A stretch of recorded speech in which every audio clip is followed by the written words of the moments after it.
ऐसी अभिक्रिया जिसमें किसी यौगिक के अणु के एक परमाणु या समूह के स्थान पर कोई दूसरा परमाणु या समूह आ जाता है तो उसे विस्थापन अभिक्रिया कहते हैं। देखिए होता क्या है, जनरली हम बचपन में एक खेल को खेलते हुए देखते हैं या कभी कभी लड़के भी खेल लेते हैं। उस खेल का नाम है खो। इसमें होता क्या है कि कुछ लड़कियां ज़मीन पर बैठ जाती हैं, लगभग 4 लड़की ज़मीन पर बैठ गई और उनमें से एक अलग लड़की यानी कि 5वें नंबर की लड़की खड़ी रही और वो लड़की दौड़ते हुए आएगी, किसी एक लड़की को खो देती है जिस पे उसका मन करता है, उसको खो दे देती है और वो लड़की वहाँ से खड़ी हो जाती है। जो लड़की दौड़ कर आई है वो बैठ जाती है। इसमें जो हुआ है वो एक लड़की ने दूसरी लड़की को खो देकर प्रतिस्थापित कर दिया। ठीक बिल्कुल ऐसे ही अभिक्रियाओं के अंदर भी होता है। यहाँ एक उदाहरण मेरे सामने है जिंक का और कॉपर सल्फेट का। हम दोनों के रिएक्शंस जब कराते हैं तो जिंक को देखते हैं कि जिंक बहुत ही ज़्यादा अभिक्रियाशील होता है, जो कि कॉपर कम क्रियाशील होता है। तो जिंक ने जब कॉपर को यहाँ से प्रतिस्थापित किया तो ये ज़्यादा क्रियाशील है, इसलिए प्रतिस्थापित किया। हो क्या रहा है, देखिए जिंक ने क्या किया, इसको यहाँ से प्रतिस्थापित कर दिया और इसके साथ कॉपर सल्फेट के साथ बॉन्ड बना लिया, यानी कि ये अपने आप में एक अणु है और इस अणु के इस परमाणु को क्या कर दिया, जिंक नाम के परमाणु ने प्रतिस्थापित कर दिया, जैसा कि परिभाषा में भी मैंने आपको समझाया है। अब देखिए एरो खींचने के बाद में हमें समझ में आता है कि हमारा जो प्रोडक्ट बना है कॉपर सल्फेट से जिंक सल्फेट बन गया और साथ में कॉपर नाम का मेटल भी प्राप्त हो गया। हुआ क्या है इस रिएक्शन में, ये देखिए एक्सप्लेन में मैंने बताया कि कॉपर सल्फेट के विलयन में जिंक की पत्ती डालने पर जिंक सल्फेट और कॉपर प्राप्त होता है। क्योंकि कॉपर से जिंक ज़्यादा क्रियाशील है, इसीलिए कॉपर सल्फेट से कॉपर को विस्थापित कर देता है। अब यहाँ पर जो हुआ है कॉपर को विस्थापित किया गया कॉपर सल्फेट नामक यौगिक में, जैसा कि आपने देखा। चलिए इस रिएक्शंस को यहाँ देखने की कोशिश करते हैं। चित्र में क्या है कि ये एक कंटेनर है जो कि एक लोहे की जाली पर रखा हुआ है। ये गैस जार है जिसमें से गैस लगातार निकल रही है ऊष्मा पैदा करते हुए, यानी कि अग्नि के रूप में। अब यहाँ ये जो सॉल्यूशन है पहले से उपलब्ध, ये कॉपर सल्फेट का सॉल्यूशन है। किसका है, कॉपर सल्फेट का। कॉपर सल्फेट का जो सॉल्यूशन है और हमने बाद में जो जिंक की प्लेट डाली है, ये पत्ती जो है जिंक की, इसको डालने पर क्या होता है, जिंक इसमें डिजॉल्व होने लगता है। धीरे धीरे जिंक यहाँ पर आ जाता है। जब जिंक इसमें आ जाएगा तो जिंक ज़्यादा अभिक्रियाशील है, जो कि कॉपर सल्फेट के विलयन में से कॉपर का क्या कर देगा, प्रतिस्थापित कर देगा। जब कॉपर को प्रतिस्थापित कर देगा तो आगे हम देखते हैं कि जिंक सल्फेट नाम का यौगिक तैयार हो रहा है। इसके अंदर जिंक सल्फेट नाम का विलयन तैयार हो रहा है। तो जिंक सल्फेट यहाँ पे सॉल्युबल अवस्था में प्राप्त हो गया, लेकिन कॉपर जो है मेटल के रूप में यहाँ अलग हो जाता है, नीचे बॉटम में जम जाता है। तो यही चीज़ हमने आपको समझाने की कोशिश की है। Zinc nature solid, copper sulphate की नेचर एक्वस। इसने इसके साथ अभिक्रिया की, यानी कि ये ज़्यादा क्रियाशील है, इस कम क्रियाशील को हटा देगा, जिसकी वजह से जिंक सल्फेट नामक यौगिक बन जाएगा जो कि एक्वस कंडीशन में बना है। इस चित्र में भी देख सकते हैं आप। और यहाँ पे क्या है, कॉपर जो कि मेटल यानी कि सॉलिड के रूप में प्राप्त हो गया। ये जो प्राप्त हुआ है ये बॉटम में प्राप्त होता है, ये कंटेनर के बॉटम में प्राप्त होता है कॉपर। तो इस अभिक्रिया से हम समझे कि विस्थापन अभिक्रिया क्या होती है। ठीक है, हमारे पास और भी उदाहरण हैं जिनको हम आपको समझाने वाले हैं, ज़रा देखिए थोड़ा सा वेट करके। ठीक है, अब हम समझते हैं कि विस्थापन अभिक्रिया के कुछ और उदाहरणों के बारे में। देखते हैं कि आयरन कॉपर सल्फेट के साथ जब रिएक्शन कर रहा है, जैसे कि अभी रिएक्शन हुई थी उसी के जैसे ही सभी रिएक्शंस हैं। आयरन कॉपर सल्फेट के साथ रिएक्शन जब करता है, शुरू से आयरन, देखिए यहाँ क्या होता है कि आयरन शुरू इसे सबसे पहला उदाहरण आयरन कॉपर सल्फेट के साथ जब रिएक्शन करेगा तो आयरन कॉपर से ज़्यादा क्रियाशील है, तो इसीलिए क्या करेगा, आयरन क्या कर रहा है, कॉपर को यहाँ से विस्थापित कर देगा, प्रतिस्थापित कर देगा, यानी हटा देगा, विस्थापित कर देगा, जो चाहे वो बोल लीजिए। तो आयरन ने कॉपर को यहाँ से विस्थापित किया, इसी की वजह से क्या प्रोडक्ट बना, आयरन सल्फेट बना और कॉपर यहाँ मेटल के रूप में अलग हो गया।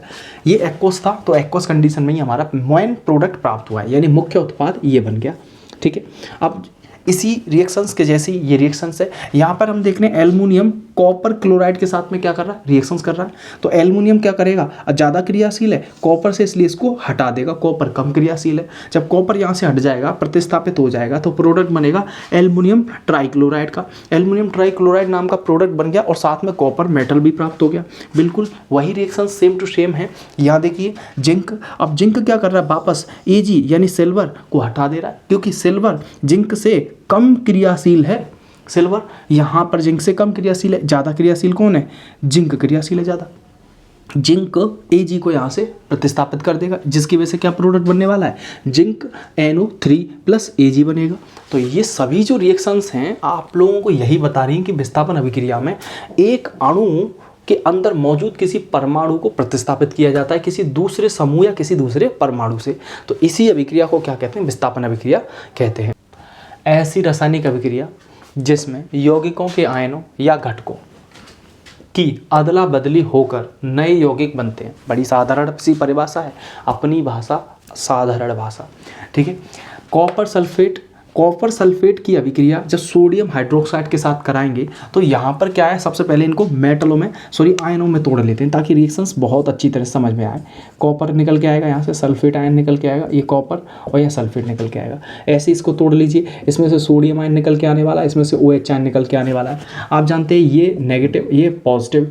अब आप जानते हैं कि पॉजिटिव कभी भी क्रिया नहीं करते, यानी धनाभिषिक्त वाले यौगिक कभी भी रिएक्शंस नहीं करेंगे। तो क्या होगा, अंदर वाले अंदर से रिएक्शन करेंगे और बाहर वाले बाहर से रिएक्शन करेंगे, सिंपल। तो यहाँ पर जो सबसे पहला यौगिक बनने वाला सोडियम सल्फेट बनेगा, देखिए ये बन गया सबसे पहले सोडियम सल्फेट बना, ठीक है। अब अंदर वाला तो रिएक्शन बन गई, बाहर वालों की समझिए कॉपर हाइड्रोक्साइड बनेगा, जैसे कि कॉपर हाइड्रोक्साइड बन गया। बाकी तो अभिक्रिया संतुलित हो ही रही है क्योंकि कंपाउंड भी जितने एटम है उनके अनुसार ही यहाँ पे 2 लिखा हुआ है, वो आप जानते ही, मैं पहले ही बता दिया। तो रिएक्शंस में जो एटम होते हैं वो आयनों के रूप में पहले टूटते हैं फिर मिलते हैं, इसीलिए यहाँ पर क्या बना, कॉपर हाइड्रोक्साइड, फिर बना सोडियम सल्फेट। ऐसे ही ये रिएक्शंस क्लियर होने के बाद में अब इस रिएक्शंस की तरफ बढ़ते हैं। यहाँ पर क्या हो रहा है, सोडियम सल्फेट की क्रिया बेरियम क्लोराइड से हो रही है। सोडियम सल्फेट की क्रिया बेरियम क्लोराइड से कराई जाती है तो वापस फिर से आयनों में तोड़ लीजिए। यहाँ से सोडियम आयन निकलने वाला है, यहाँ से SO4 आयन निकलने वाला प्लस का, ये नेगेटिव का, इसको तोड़िए आयनों में तो ये वापस Ba जो है बेरियम, ये प्लस का निकलने वाला है क्योंकि ये B ब्लॉक का S ब्लॉक का एलिमेंट है। अब क्लोरीन को तोड़ेंगे तो क्लोरीन जो निकलने वाला है यहाँ से नेगेटिव आयन के रूप में निकलने वाला है, क्लोरीन नेगेटिव, यानी कि अंदर वाले अंदर से रिएक्शन कर जाएंगे और बाहर वाले बाहर से रिएक्शन करेंगे। जब बाहर वाले बाहर से रिएक्शन करेंगे तो क्या बनेगा, नमक बन रहा होगा, वहाँ पे NaCl बन रहा है। अंदर वाले अंदर से रिएक्शन करेंगे, BaSO4 यानी कि बेरियम सल्फेट बना। देखिए अब देखिए ये तो बन गया। इसके बाद बाहर वाले देखिए सोडियम क्लोराइड, ये सोडियम क्लोराइड बन गया। तो बाहर वाले बाहर से रिएक्शन करते हैं, अंदर वाले अंदर से रिएक्शन करते हैं। ये कॉन्सेप्ट काफ़ी अच्छा है चीज़ों को समझाने के लिए कि ये दोनों ही उदाहरण अपने आप में द्विविस्थापन अभिक्रिया को समझाने के लिए हैं, जो कि आपको अच्छी तरह से समझा रहे हैं कि कैसे अभिक्रिया हो रही है। दोस्तों अभी तक हमने समझी थी विस्थापन अभिक्रिया, ये है उससे अगली रिएक्शंस, इसको देखते हैं। इसका नाम है वियोजन अभिक्रिया यानी कि डीकम्पोजिशन रिएक्शन। इसको एक और नाम से जाना जाता है, एक और नाम इसका है अपघटन अभिक्रिया। तो यहाँ हमारे पास जो परिभाषा है वो आपके लिए काफ़ी ज़्यादा सरल भाषा में लिखी हुई है ताकि आप समझ सकें। हम समझते हैं कि कोई भी पदार्थ जो है 2 या 2 से अधिक सरल अणुओं में टूट जाता है, उसी को हम वियोजन या अपघटन कहते हैं। अब वियोजन और अपघटन में होता क्या है कि ये रिएक्शंस किसी ना किसी प्रभाव के द्वारा कंप्लीट होती है। यदि ये ऊष्मा के प्रभाव से कंप्लीट हो तो थर्मल डिकम्पोजिशन बोलेंगे, यानी ऊष्मीय अपघटन अभिक्रिया बोलेंगे या वियोजन अभिक्रिया बोलेंगे, ठीक है। अगर यही रिएक्शंस ऊष्मा के अलावा विद्युत से हो तो विद्युत अपघटन बोलेंगे। अगर विद्युत और ऊष्मा के अलावा इन सभी से ना हो, केवल प्रकाश से हो, तो बोलेंगे प्रकाशीय अपघटन। चलिए इसको और अच्छी तरह से समझने की कोशिश करते हैं। आइए, ऐसी अभिक्रिया जिसमें किसी पदार्थ के अणु 2 या 2 से अधिक सरल अणुओं में टूट जाते हैं या विभाजित हो जाते हैं, उन्हें ही वियोजन या अपघटन अभिक्रिया कहते हैं, ठीक है। ये अनुत्क्रमणीय अभिक्रिया होती हैं, यानी एक बार कंप्लीट हो गई दोबारा नहीं होगी। जो प्रोडक्ट प्राप्त हो गए उनसे वापस वही रिएक्टेंट प्राप्त करना इट इज़ नॉट पॉसिबल। तो ये रिएक्शंस जो होती हैं अपने आप में 3 प्रकार की होती हैं। पहली है ऊष्मीय अपघटन, यानी कि ऐसी वियोजन अभिक्रिया जो ऊष्मा के प्रभाव से पूरी होती है, ठीक है। जो ऊष्मा के प्रभाव से इसमें कोई यौगिक छोटे छोटे अणुओं में टूट जाएगा तो उसको ऊष्मीय अपघटन बोलेंगे। मैं समझाऊंगा परिभाषा के साथ, उदाहरण के साथ। और ऐसी वियोजन अभिक्रिया जो कि प्रकाश के माध्यम से पूरी होती है या प्रकाश के प्रभाव से पूरी होती है, उसी को हम प्रकाशिक अपघटन कहेंगे। हम अगली रिएक्शंस देखेंगे कि विद्युत अपघटन। विद्युत अपघटन जनरल ये इलेक्ट्रिसिटी के माध्यम से पूरी कराई जाएगी अभिक्रिया। तो यहाँ पर विद्युत प्रवाहित करके किन्हीं यौगिक के अणुओं को तोड़ दिया जाएगा, मतलब 2 या 2 से अधिक सरल अणुओं में डिवाइडेड कर दिया जाएगा, तो ये विद्युत अपघटन कहलाएगी। देखिए जरा, ऊष्मीय अपघटन, थर्मल डिकम्पोजिशन, ऐसी रासायनिक अभिक्रियाएं जिसमें कोई यौगिक ऊष्मा के द्वारा, सबसे इंपॉर्टेंट बात, ऊष्मा के द्वारा 2 या 2 से अधिक सरल अणुओं में टूट जाता है या अपघटित हो जाता है। यहाँ पे अगर अपघटन शब्द भी लिखा है तब भी कोई दिक्कत नहीं है। 2 या 2 से अधिक सरल अणुओं में टूट जाता है तो उसे ऊष्मीय अपघटन अभिक्रिया कहते हैं। चलिए देखते हैं, जैसे कि कैल्शियम कार्बोनेट नाम का हमारे पास यौगिक है। अब हम क्या करेंगे कि ये अभिक्रिया किसकी उपस्थिति में हो रही है? ऊष्मा की उपस्थिति में, यानी कि ऊष्मा की उपस्थिति में। ये रिएक्शन ऊष्मा की उपस्थिति में हो रही है, लगभग काफ़ी ज़्यादा ऊष्मा प्रदान करने पर ये कैल्शियम कार्बोनेट नाम का यौगिक जो है कैल्शियम ऑक्साइड और CO2 में विभाजित हो जाता है या अपघटित हो जाता है या टूट जाता है। ये अभिक्रिया ऊष्मा का कंजप्शन करके यानी ऊष्मा को लेकर के प्रोडक्ट लॉन्च करेगी। ऐसी अभिक्रिया जिसमें कोई यौगिक ऊष्मा के माध्यम से ऊष्मा के ही द्वारा अपघटित होता है 2 या 2 से अधिक सरल अणुओं में, उसी को क्या कहते हैं? ऊष्मीय अपघटन अभिक्रिया कहते हैं। ठीक है दोस्तों, अब मेरे पास वियोजन अभिक्रिया का दूसरा प्रकार है, इसका नाम है विद्युत अपघटन। तो विद्युत अपघटन में क्या होता है कि ऐसी रासायनिक अभिक्रिया जिसमें कोई यौगिक विद्युत के द्वारा, this is very important point to hear for understanding everything about this reaction, विद्युत के द्वारा 2 या 2 से अधिक सरल अणुओं में टूट जाता है। जैसे कि यहाँ पर अम्लीय जल है, मेरे पास एसिडिक वाटर है। जब एसिडिक वाटर में मैं विद्युत धारा प्रवाहित करूँगा तो मैं देखता हूँ कि ये जो जल है वो H2O और ऑक्सीजन में टूट जाता है। तो यही मैंने लिखा है, देखिए जब अम्लीय जल में विद्युत धारा प्रवाहित की जाती है तो जल जल हाइड्रोजन और ऑक्सीजन में टूट जाता है। इससे हमें पता चलता है कि ये अभिक्रिया विद्युत के द्वारा कंप्लीट हो रही है, यानी कि इस अभिक्रिया में कोई एक यौगिक विद्युत के माध्यम से 2 या 2 से अधिक सरल अणुओं में टूट रहा है। दोस्तों, अब वियोजन अभिक्रिया का तीसरा प्रकार हम समझते हैं प्रकाशिक अपघटन। लाइट डिकम्पोजिशन या फोटोलाइसिस भी इसको कहा जाता है। ऐसी रासायनिक अभिक्रिया जिसमें कोई यौगिक प्रकाश के द्वारा, this is the important line, प्रकाश के द्वारा 2 या 2 से अधिक सरल अणुओं में टूट जाता है, उसे प्रकाशिक अपघटन कहते हैं। तो सिल्वर क्लोराइड में हम ये अभिक्रिया किसकी उपस्थिति में हो रही है? प्रकाश की उपस्थिति में, यानी प्रकाश के माध्यम से सूरज का प्रकाश यानी प्रकाश की उपस्थिति में ये रिएक्शन सनलाइट की उपस्थिति में हो रही है। तो प्रकाश की उपस्थिति में जब इस रिएक्शन को कराएंगे तो सिल्वर क्लोराइड सिल्वर और क्लोरीन गैस में टूट जाएगा। ये गैस बना है, ठीक है, ये गैस। उदाहरण देखते हैं, सिल्वर क्लोराइड प्रकाश के माध्यम से या प्रकाश की उपस्थिति में सिल्वर और क्लोरीन गैस में टूट जाता है। इससे हमें पता चलता है कि प्रकाश के माध्यम से भी अभिक्रिया कंप्लीट हो सकती है, यानी कि ये भी पता चलता है कि प्रकाश के द्वारा किसी यौगिक को 2 या 2 से अधिक सरल अणु में तोड़ा जा सकता है। दोस्तों, अब हम समझते हैं ऊष्माक्षेपीय अभिक्रिया क्या होती है। इंग्लिश में इसको कहते हैं एक्सोथर्मिक रिएक्शंस। ऐसी रासायनिक अभिक्रिया जिसमें उत्पाद के निर्माण के साथ साथ ऊष्मा भी उत्पन्न होती हो, उसे ऊष्माक्षेपी अभिक्रिया कहते हैं। परिभाषा इतनी सरल मिलेगी मेरी, काफ़ी अच्छी तरह से आपको याद हो जाएगा, ठीक है। उदाहरण देखते हैं, हाइड्रोजन का दहन। यहाँ पे हाइड्रोजन है, हाइड्रोजन ऑक्सीजन से जब क्रिया करता है, देखिए दोनों ही गैस हैं, दोनों ही गैस आपस में क्रिया करके ऊष्मा के माध्यम से क्या हो जाती हैं? संघनित हो जाती हैं, जिसकी वजह से क्या बन जाता है? जल बन जाता है और साथ में ऊर्जा भी प्राप्त होती है। ग्रेफाइट का दहन, ग्रेफाइट के दहन में हम बात करेंगे कार्बन का और ऑक्सीजन का, दोनों का ही रिएक्शंस होता है, लेकिन कार्बन ग्रेफाइट के अपरूपक के रूप में मौजूद है। तो ग्रेफाइट से जब ऑक्सीजन क्रिया करेगा ऊष्मा के द्वारा, यानी कि ये जल जाएगा, ऑक्सीजन से क्रिया करके जल जाएगा, तो CO2 गैस मुक्त होगी और साथ में 94.0 यानी 94 किलो कैलोरी ऊष्मा प्राप्त होती है। अब हम समझते हैं ऊष्मा शोषी अभिक्रिया क्या होती है। ऊष्माक्षेपीय और ऊष्मा शोषी अभिक्रिया में जनरली थोड़ा सा ही अंतर देखने को मिलता है। दोनों में अंतर ये है कि एक अभिक्रिया ऊष्मा को अवशोषित करके पूरी होती है और एक अभिक्रिया ऊष्मा मुक्त करती है। ऐसी अभिक्रिया जिसमें उत्पाद के निर्माण के साथ साथ ऊष्मा अवशोषित होती हो, उसी को ऊष्मा शोषी अभिक्रिया कहेंगे। इससे पहले मैंने आपको समझाई थी ऊष्माक्षेपीय अभिक्रिया, उसमें सिर्फ इतना बताया था कि ऐसी अभिक्रिया जिसमें उत्पाद के निर्माण के साथ साथ ऊष्मा मुक्त होती हो, उसे क्या कहते हैं? ऊष्माक्षेपीय अभिक्रिया कहते हैं। वहाँ ऊष्मा मुक्त हो रही थी तो यहाँ ऊष्मा अवशोषित हो रही। देखिए, ऊष्मा शोषी अभिक्रिया यानी कि एंडोथर्मिक रिएक्शंस, ऐसी रासायनिक अभिक्रिया जिसमें उत्पाद के निर्माण के लिए ऊष्मा अवशोषित होती हो, उसे ऊष्मा शोषी अभिक्रिया कहते हैं। जैसे कि नाइट्रिक ऑक्साइड का गैस बनना, जैसे नाइट्रोजन गैस है और ऑक्सीजन गैस आपस में क्रिया करेंगी, उससे पहले ऊष्मा को अवशोषित कर लेंगी, कम से कम 42 कैलोरी ऊष्मा को कंज्यूम करेंगी, तब जाके ये बनाएंगी नाइट्रिक ऑक्साइड यानी कि NO नाम का यौगिक बना देंगी, ठीक है।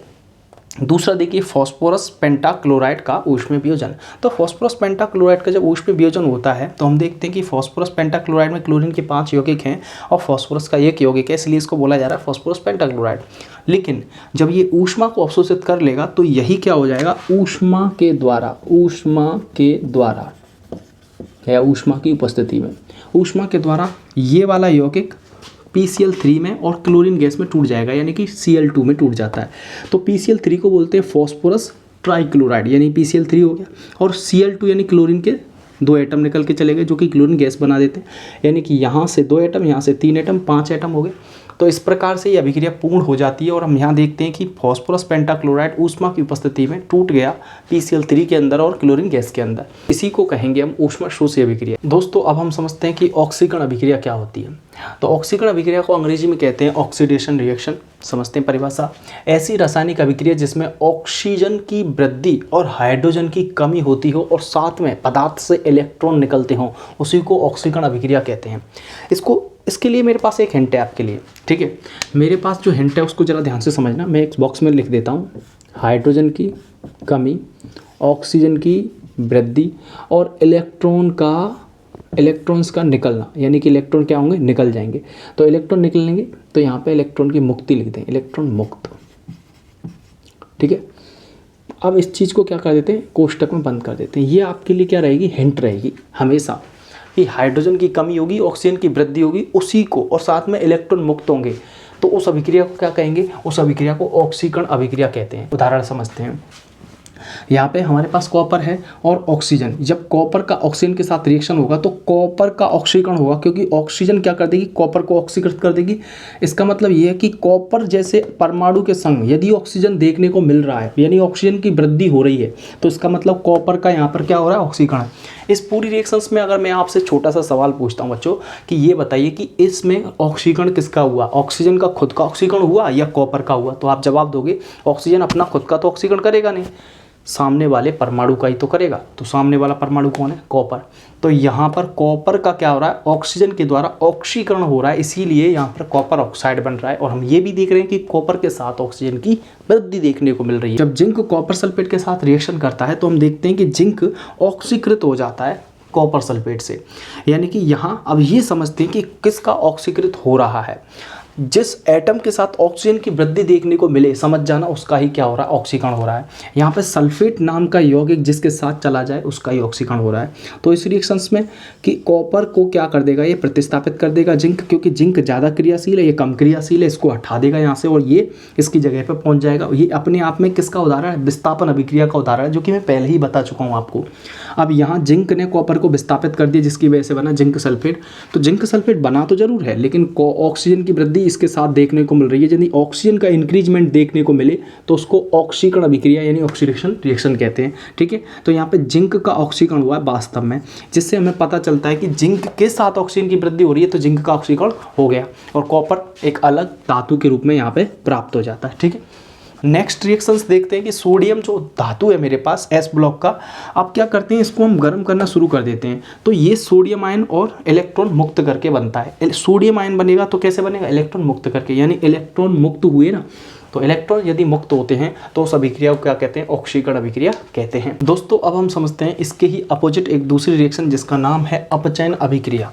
अपचयन अभिक्रिया मतलब रिडक्शन रिएक्शन। अब इसको देखते हैं, इसकी थ्योरी क्या है। इसकी थ्योरी कह रही है कि ऐसी रासायनिक अभिक्रिया जिसमें ऑक्सीजन की कमी और हाइड्रोजन की वृद्धि तथा पदार्थ से इलेक्ट्रॉन निकलने की जगह क्या होंगे, प्राप्त होंगे। ये चीज़ गलत लिख रही है यहाँ पे, क्या होंगे, प्राप्त होते हैं, इलेक्ट्रॉन प्राप्त हो जाएं तो उसे अपचयन अभिक्रिया कहते हैं, ठीक है। ये हिंट बॉक्स आप याद रखना, ट्रिक है एक प्रकार से, ये क्या है आपके लिए, ट्रिक बॉक्स है। अपचयन का पहला उदाहरण मैं आपको समझाता हूँ। यहाँ कॉपर ऑक्साइड है और ये हाइड्रोजन है। कॉपर ऑक्साइड में से ऑक्सीजन गैस निकल जाएगी तो कॉपर का क्या हो जाएगा, अपचयन हो जाएगा, क्योंकि अभिक्रिया की हिंट बॉक्स कहता है कि ऑक्सीजन की कमी होना अपने आप में अपचयन बताता है। तो यहाँ कॉपर का क्या हो गया, अपचयन हो गया, जिसकी वजह से कॉपर अकेला पड़ गया। यही चीज़ आपको देखनी है कि किस में से क्या निकल रहा है। यदि कॉपर के संग ऑक्सीजन अवेलेबल है और उसमें से वो निकल जाता है तो ऑक्सीजन की तो कमी हो गई, ऑक्सीजन की कमी ही अपने आप में क्या कहलाती है, अपचयन कहलाती है। और इसमें से ये जो हाइड्रोजन है बच्चों, इसने क्या किया, ऑक्सीजन के संग क्रिया करके पानी बना दिया वहाँ पर, ठीक है, ठीक है, ये तो कोई दिक्कत नहीं है। अब यहाँ ये दूसरे उदाहरण को समझते हैं कि सोडियम जो है इलेक्ट्रॉन गेन करके सोडियम धातु बन जाता है। ये सोडियम आयन है, इलेक्ट्रॉन गेन करके सोडियम बन जाता है। इसका मतलब ये क्या कर रहा है, इलेक्ट्रॉन को प्राप्त कर रहा है, और इलेक्ट्रॉन को प्राप्त करना क्या कहलाता है, अपचयन कहलाता है। ये अभिक्रिया भी समझ में आ गई। अब देखते हैं जिंक ऑक्साइड यदि कार्बन के संग क्रिया करता है तो यहाँ से क्या हो जाएगा कि ऑक्सीजन निकल जाएगा। जिंक में से यदि ऑक्सीजन निकल जाता है और वो कार्बन के साथ चला जाता है तो उसका मतलब जिंक का क्या हो गया, अपचयन हो गया, क्योंकि यहाँ जिंक के पास ऑक्सीजन था और ऑक्सीजन की इसके पास कमी हो जाएगी, इसलिए जिंक मेटल के रूप में यहाँ पे नज़र आएगा और यहाँ कार्बन मोनोऑक्साइड नाम की चीज़ बन जाएगी। कार्बन मोनोऑक्साइड नाम का यौगिक जो बनेगा उससे हमें कोई मतलब नहीं है, हमें देखना है जिंक को, क्योंकि जिंक का क्या हो रहा है यहाँ पर, अपचयन हो रहा है। जिंक का क्या हो रहा है यहाँ पे, जिंक का अपचयन हो रहा है, अपचयन। बच्चों अब तक हमने समझा ऑक्सीकरण अभिक्रिया किसे कहते हैं और अपचयन अभिक्रिया किसे कहते हैं। अब हम समझेंगे यदि ऑक्सीकरण और अपचयन दोनों को एक साथ मिला दिया जाए तो कौन सी अभिक्रिया बनती है। उस अभिक्रिया का नाम है रेडॉक्स अभिक्रिया, रेडॉक्स रिएक्शन। इसकी क्या परिभाषा होती है, चलिए देखते हैं। ऐसी रासायनिक अभिक्रिया जिसमें ऑक्सीकरण तथा अपचयन दोनों क्रियाएं एक साथ हो रही हों, उसी को रेडॉक्स रिएक्शन कहते हैं। इसका एक और नाम है जो कि एग्जाम में कभी कभी पूछा जाता है, ऑक्सीकरण अपचयन अभिक्रिया कैसे कहते हैं। ठीक है, यूपी बोर्ड के एग्जाम में ज़्यादातर पूछा जाता है। मेरी जितनी भी क्लास हैं सफिशेंट जो हैं, स्पेशली यूपी बोर्ड वाले बच्चों के लिए तो बहुत ज़्यादा हैं, और जितने भी अदर एग्जाम होते हैं स्टेट एग्जाम उनके लिए भी प्रॉपर रूप से काम करती हैं। ठीक है, आइए उदाहरण देखते हैं। इस उदाहरण में जिंक ऑक्साइड और कार्बन है, इन दोनों की जब क्रिया होती है तो यहाँ पर से ऑक्सीजन कार्बन के साथ क्रिया करके कार्बन मोनोऑक्साइड नाम का यौगिक बनाता है और जिंक वहाँ मेटल के रूप में अलग प्राप्त होता है। तो हमें पता चलता है कि यदि जिंक के पास उपलब्ध ऑक्सीजन कमी हो जाती है ऑक्सीजन की, वहाँ जिंक अकेला पड़ जाता है, यानी कि जिंक के पास से ऑक्सीजन निकल के कार्बन के पास चली गई तो जिंक के पास से ऑक्सीजन की कमी हुई है। और अपने आप में ऑक्सीजन की कमी होना क्या कहलाता है, अपने आप में ऑक्सीजन की कमी होना ही अपचयन कहलाता है। ठीक है, क्योंकि जब जब ऑक्सीजन की वृद्धि होगी तो ऑक्सीकरण होगा। ये ट्रिक बॉक्स मैंने आपको पिछला ही समझा दिया अभी। ठीक है, अब आप यहाँ अगर एरो करके बनाएंगे तो क्या बनेगा, देखिए यहाँ देखिए जिंक का इस जगह ऑक्सीकरण हो चुका है कि अपचयन हो चुका है, यहाँ जिंक का अपचयन हुआ है, कारण है कि ऑक्सीजन की कमी हुई है। ठीक है, अब कार्बन का क्या हुआ है, कार्बन का यहाँ ऑक्सीकरण हुआ है। क्यों, क्योंकि कार्बन के पास ऑक्सीजन ने बंध बनाया कार्बन के पास आके, तो यहाँ कार्बन के साथ ऑक्सीजन देखने को मिला है, इसी की वजह से कार्बन मोनोऑक्साइड नाम का यौगिक बना। तो इस जगह कहेंगे हम कार्बन का तो ऑक्सीकरण हुआ है लेकिन जिंक का अपचयन हुआ है। बिल्कुल स्पष्ट शब्दों में यही हमको समझना है, कौन से तत्व का ऑक्सीकरण होता है और कौन से तत्व का अपचयन होता है, बस इस चीज़ को समझना है। यहाँ जिंक में से ऑक्सीजन निकली तो जिंक का अपचयन हो गया, कार्बन से ऑक्सीजन ने बंध बनाया जिसकी वजह से कार्बन मोनोऑक्साइड बना, और इसका हम हो गया कार्बन का हो गया ऑक्सीकरण। ठीक है,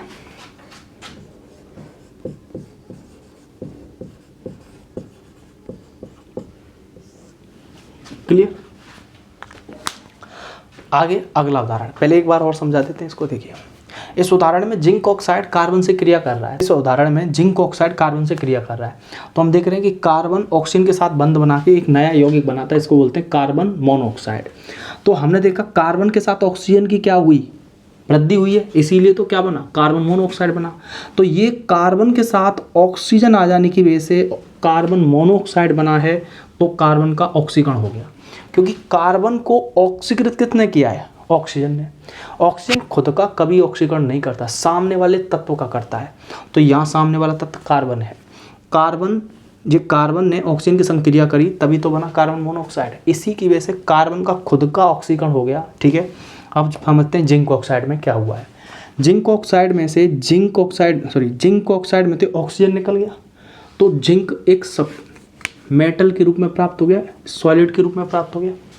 जब जिंक एक मेटल सॉलिड के रूप में प्राप्त हुआ है, वहाँ पर अकेला पड़ गया, बिना ऑक्सीजन का रह गया, तो जिंक में से ऑक्सीजन की कमी हुई है, इस क्रिया को कहेंगे अपचयन।